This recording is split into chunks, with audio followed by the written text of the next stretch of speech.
প্রখ্যাত টাইম ম্যাগাজিনের ২০২৫ সালের শীর্ষ ১০০ প্রভাবশালী ব্যক্তির তালিকায় স্থান পেয়েছেন ডক্টর মোহাম্মদ ইউনুস।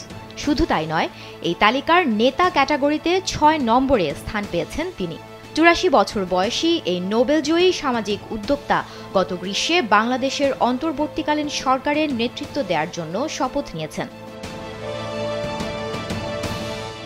বাংলাদেশের ইতিহাসের এক সংকটময় মুহূর্তে নেতৃত্ব দেওয়ার জন্য ডক্টর ইউনুসের প্রশংসা করে সেই টাইম ম্যাগাজিনে এবার মুখবন্ধ লিখেছেন যুক্তরাষ্ট্রের সাবেক ফার্স্ট লেডি হিলারি ক্লিন্টন। তিনি লিখেছেন, ২০২৪ সালে ছাত্র নেতৃত্বাধীন এক অভ্যুত্থানে বাংলাদেশের স্বৈরাচারী প্রধানমন্ত্রীর পতনের পর একজন সুপরিচিত নেতা জাতিকে গণতন্ত্রের দিকে পরিচালিত করার জন্য এগিয়ে আসেন এবং তিনি হলেন নোবেল শান্তি পুরস্কার বিজয়ী মোহাম্মদ ইউনুস।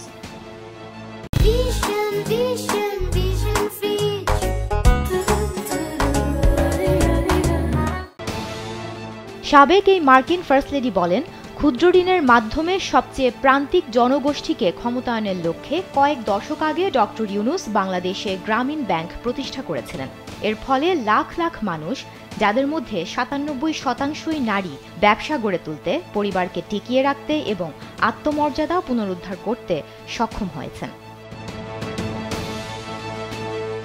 ডক্টর ইউনুসের সঙ্গে নিজের প্রথম সাক্ষাতের কথা উল্লেখ করে হিলারি লিখেন, ইউনুসের সঙ্গে তার প্রথম দেখা হয়েছিল যখন তিনি তৎকালীন গভর্নর বিল ক্লিন্টন এবং তিনি মার্কিন যুক্তরাষ্ট্রে একই ধরনের কর্মসূচি স্থাপনে সহায়তা করার জন্য আরকানসাসে ভ্রমণ করেছিলেন। তারপর থেকে তিনি বিশ্বের যেখানেই গিয়েছেন তার কাজের অসাধারণ প্রভাব দেখেছেন এবং তার কাজে বদলে গেছে জীবন, উন্নত হয়েছে বিভিন্ন সম্প্রদায় এবং নতুন করে জন্ম নিয়েছে আশা।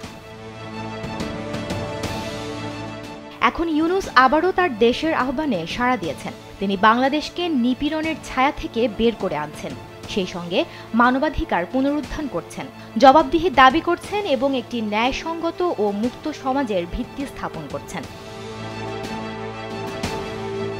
টাইম ম্যাগাজিন দাবি করেছে, ডক্টর ইউনুস শুধুমাত্র অর্থনৈতিক বিপ্লবী ঘটাননি, বরং বিশ্বের প্রান্তিক মানুষের জীবনে আশার আলো জ্বালিয়েছেন।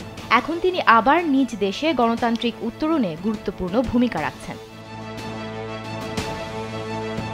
টাইমসের এই বার্ষিক তালিকায় বিশ্বের এমন সব ব্যক্তিকে সম্মানিত করা হয় যারা তাদের প্রভাব, উদ্ভাবন এবং নেতৃত্বের মাধ্যমে অন্যদের অনুপ্রাণিত করেন।